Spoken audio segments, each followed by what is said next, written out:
mesure boo xamante ne jëlagum nañ ko par rapport à ça soo demee ci Kër Massar maire bi si boppam mi ngi rué dans les brancards xam ne impliqué wuñ leen ci plan Orsec boobu te ñoom ñooy payer les pots cassés parce que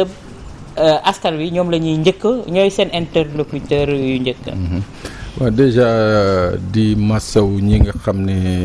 ñoo ci ñàkk seeni mbokk di leen jaal bu gën a kawe. Également di masawu ces populations yi nga xam ne qui sont impactées justement par ces inondations encore 2 morts de plus faudrait-il dire mais loolu tey ji par rapport li nga xam ne moom la gouvernement bi mettre en œuvre mooy li ñuy wax le plan Orsec tamit tey jot na un peu depuis bi ñu ko lancé ak tey ñu xool un peu de manière évolutive lan ak lan lañ ci def ak lan ak lan moo ci am bon mais li ñu gisagum tey jii li ñu gisagum mooy pour justement répondre à ta question ñii nga xam ne qui sont sur le terrain mooy les maires nga xam ne ils devraient être les premiers interlocuteurs de ce plan Orsec tey ñoom ils sont ignorés et dafa mel ni tey lii nga xam ne mooy plan Orsec bi stratégie bi déroulement bi nuñ koy confectionner financement bi tout se prend à partir de la place Washington donc loolu tey jii bu amee nous ne serons pas étonnés que les résultats escomptés ñu bañ ko gis parce que tamit nit ki dañ naan souvent tout ce qui se fait sans lui se fait contre lui mënuñu ñëw ne dañuy dimbale askan bi nekk ci ndox mi te alors que ñoom askan googu am na ñi nga xam ne ay jaraaf nañu ñoom ñoo leen fal ñu nekk seen biir di yeewu seen biir xam jafe-jafe yi ñuy dund. donc loolu ça répond un peu à la préoccupation du maire de Kër Massar li ni mel dafa mel ni que on est dans un état bi nga xam ne dafay am choix dafa choisir boog ni que dafa am un type de sénégalais yi nga xam ne ñoom lay apporter leur aide mooy maanaam. li ñuy wax souvent cette politisation à outrance de cette gestion de la question des inondations parce que mënuñu def dara ni ci inondation yi te impliqué wuñu ci les maires mu xam que ce soit des maires de l'opposition ou du pouvoir mais ce sont ces maires là qui sont les premiers interlocuteurs de l'administration donc ñoom à partir ñoom lañ njëkk impliqué laaj leen la ñu faire l'expression de leurs besoins ñu soog a mën a nag ñëw sur le terrain avec le matériel adéquat mais mënuñu ñëw rek tëb fa wàcc fa ay camions ay motopompe alors que xamuñu les zones inondables xamuñu encore exactement population yi ni ñu soxla exactement inondation yi ba léegi Georges toog nañu 3 jours tawul naam waaye njombe mi ngi wéy di continuer ndax ndox yi ñi nga ca zone ya tey suñu ne ñaari tout tànk yoo xamante ne ay mag ak rakk la ñoo ñàkk seen bakken foofu ndax kenn ki ñu fàttali ne du ñu xale trop kenn ki ne nañ am na master cela veut dire que kon du ay gone yu ndaw yoo xam ne par inadvertance la wala dara ko am master mag la man bon damay comme ni ko Pape waxee léegi nii moi je crois que il faudrait que mu am genre concertation entre l'autorité bi nga xam ne mooy le ministre de l'intérieur parce que gis naa temps yëpp mu ngi def ay tournées dans les régions di xool en tout cas peut-être terrain bi lay tâter parce que gis naa muy xuus ci biir ndox mi tout ça mais c'est important quand même mu waxtaan ak ñoo xam ne ñooy les autorités locales maanaam les comment on appelle les maires ñi nga xam ne ñoo nekk ci gox yi nga xam ne ñoom ñoo gën a impacté ci taw mi c'est pas seulement à Kër Massar demal ay côté Kounoune wala ay côté Sangalkam mais da ngay waaru li fa nekk tu as l'impression que il y a aucune comment on appelle ça encore là plan Orsec bi juste tour la rek mais la situation devient de plus en plus grave peut-être que temps yi dafa am accalmie de 3 jours mais imagine-toi bu ko noonu di taw ni mu daan tawee ba tey on a dit maintenant dina am accalmie d'ici 3 jours mais je pense que c'est sincèrement ay plan Orsec ay programme national de lutte contre décennal de lutte contre les inondations man je pense qu'il faudrait encore gars yi toogaat xalaataat une nouvelle politique d'urbanisation de Dakar pour véritablement lutter contre les inondations sinon ce sera toujours comme ça on a beau mettre ay 700 milliards dans ces inondations là amul benn résultat ça c'est est-ce que du lu ñu waroon def ni nga ko waxee en amont defuñu ko moom moo indi tey ces problèmes qu'on est en train de rencontrer. mais parce que moom lay wax ni il y a un sérieux problème d'urbanisation il faut décongestionner Dakar te loolu il faut il faut un véritable courage politique pour mën ko def parce que am na quartier yoo xam ne tey biir Dakar tant que taxañuñ leen yóbbu leen par exemple fële si Diamniadio pourquoi pas alors pour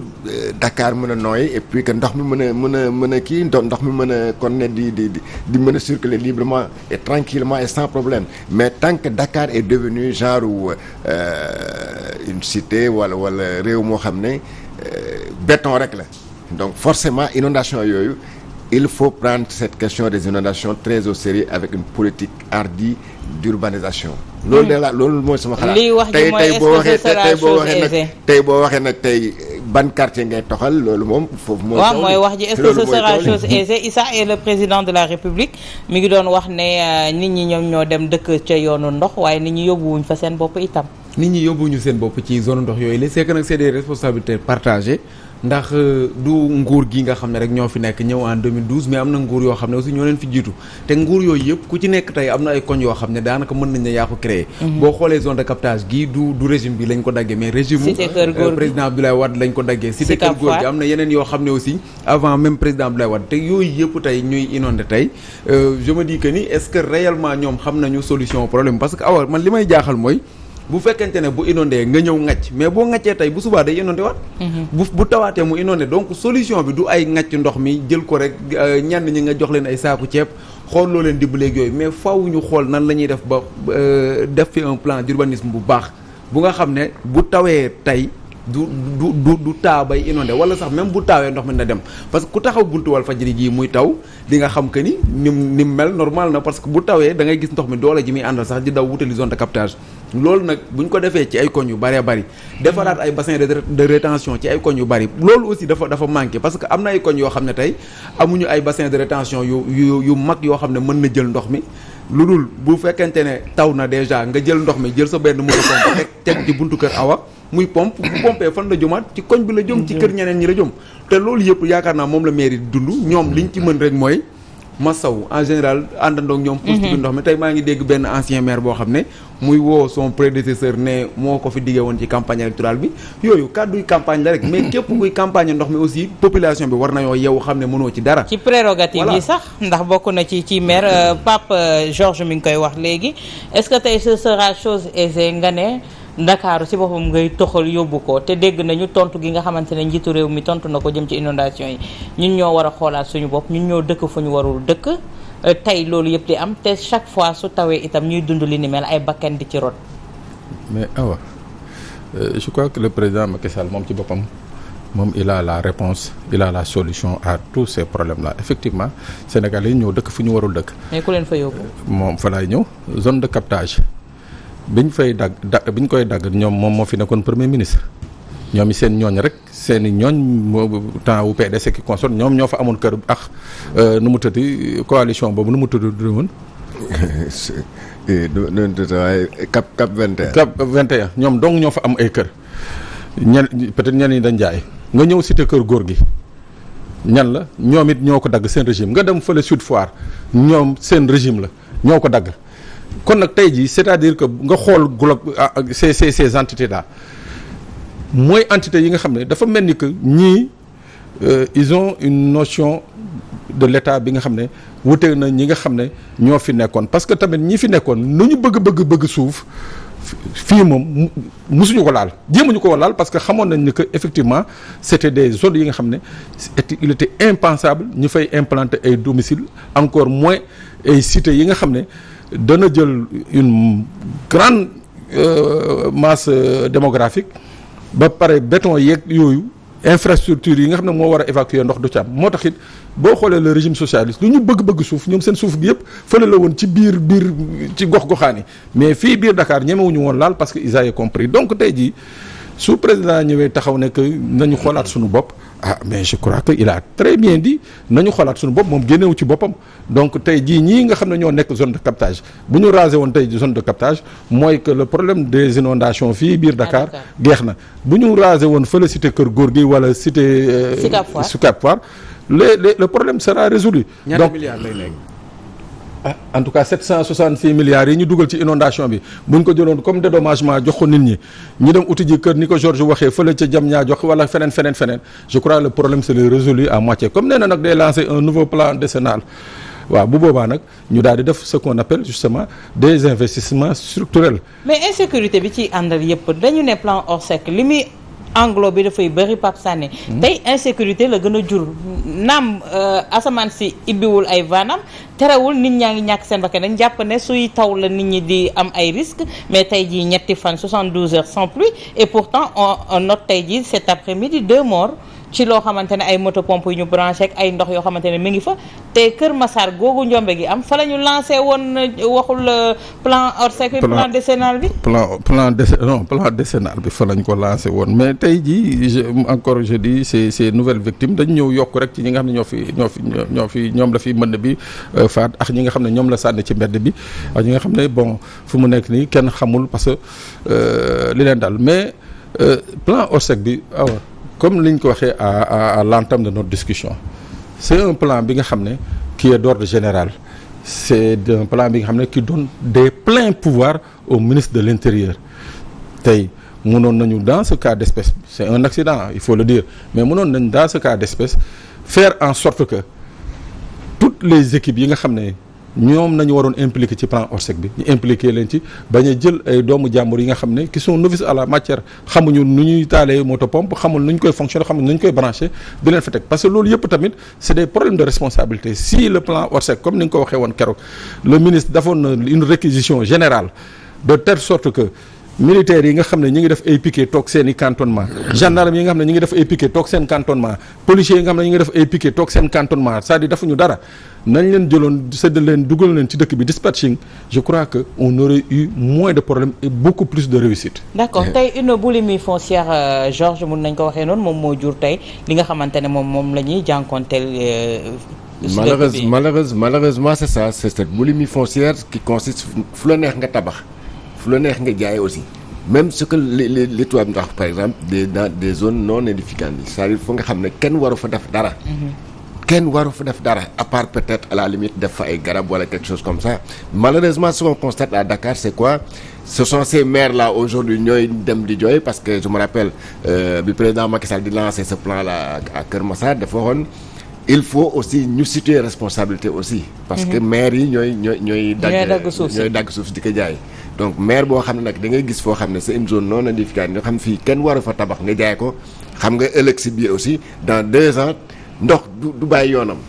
te loolu ça il faut le reconnaître man gis naa tey benn reportage bi nga xam ne benn chaîne de télé pour ne pas la nommer la RTS xam nga RTS bu demee bay def reportage sur les inondations nga xam ne c'est une question très sérieuse di wane ay kon yoo xam ne cité boobu bu ñu ko tabaxee ça ne fait même pas encore 5 ans donc ça veut dire que maire yu ko jaay wala auto yi jaay foofu xamoon nañ que ne fii ce sont des marigots des rivières et tout ça ñu jaay ko voilà les conséquences aujourd'hui ñi dëkk foofu mënatuñu sax génn seen kër yi mënatuñu génn seen kër yi temps yi rek ngay gis gars yoo xam ne ay gaal la ñuy yore pour mën a circuler boo dangay tëngee la situation est comme ça nga dem Kounoune c'est comme ça nga dem Kër Massar waxatuma la foofu sax fii si Parcelles Assainies wala Grand Yoff bi wala zone de captage cité Kër Gorgui mais tout ça nag man je pense pas que la solution soit ces histoires de plan Orsec mais plan Orsec mënuñu ko def chaque année. mais motopompe aussi mënuñu dëkk si jënd ay motopompe. mais tey yaa ngi wax suuf yooyu su ko maire yi joxee itam dañu am ay services yoo xamante ne wàllu suuf si ñoom ñoo koy. saytu te kay ci mujj si ñoom lay jógee domaine mi ngi fi waaw voilà justement donc moo tax mu ne la responsabilité est partagée parce que nit ñi sénégalais boo gis da nga ne bëgg naa am kër fii tel ou tel endroit boo ko jaayee tamit mais